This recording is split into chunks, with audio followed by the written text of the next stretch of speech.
Aujourd'hui s'est déroulée la cérémonie tant attendue du Ballon d'Or, qui récompense le meilleur joueur du monde.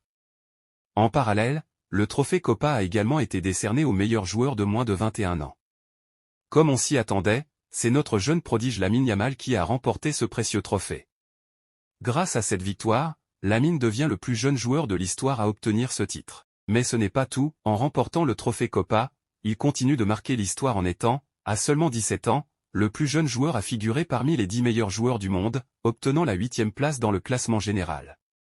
Avant cette date, les rumeurs dans l'univers du football avaient annoncé que l'attaquant du Real Madrid, Vinicius Junior, serait le grand gagnant du Ballon d'Or, ramenant ainsi ce trophée au Brésil après 17 longues années. Cependant, à la surprise générale, ce n'est pas Vinicius mais l'Espagnol Rodri, joueur de Manchester City, qui a été sacré Ballon d'Or.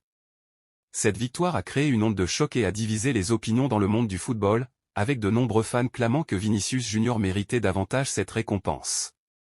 Les supporters du FC Barcelone, eux, se réjouissent du résultat, surtout après la récente controverse entre Vinicius et le milieu de terrain Gavi lors du dernier Clasico, qui a eu lieu ce week-end.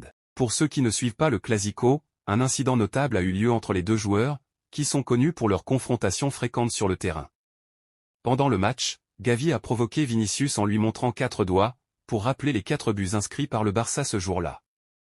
À cette provocation, Vinicius aurait répliqué « Oui, mais lundi, je vais remporter le Ballon d'Or ». Une déclaration qui n'a finalement pas vu le jour, ce qui a surpris même le joueur madrilène. À la suite de la remise des prix, Gavi a décidé de s'exprimer sur ce sujet en lien avec Vinicius et a déclaré « Oui, il m'a bien dit cela à ce moment-là, et je l'ai trouvé assez arrogant. Lors de nos affrontements, il nous provoque à plusieurs reprises, alors nous avons également le droit de le provoquer en retour. C'est pour cela que j'ai fait ce geste. » Toute son arrogance et son côté victimaire le fragilisent sur le terrain. S'il veut vraiment devenir un grand joueur, il devra changer cette attitude. Et vous, partagez-vous l'avis de Gavi? Trouvez-vous que Vinicius Junior est trop arrogant ou trop sensible? Pensez-vous qu'il méritait de gagner le Ballon d'Or cette année? Dites-nous ce que vous en pensez dans les commentaires, et on se retrouve dans la prochaine vidéo.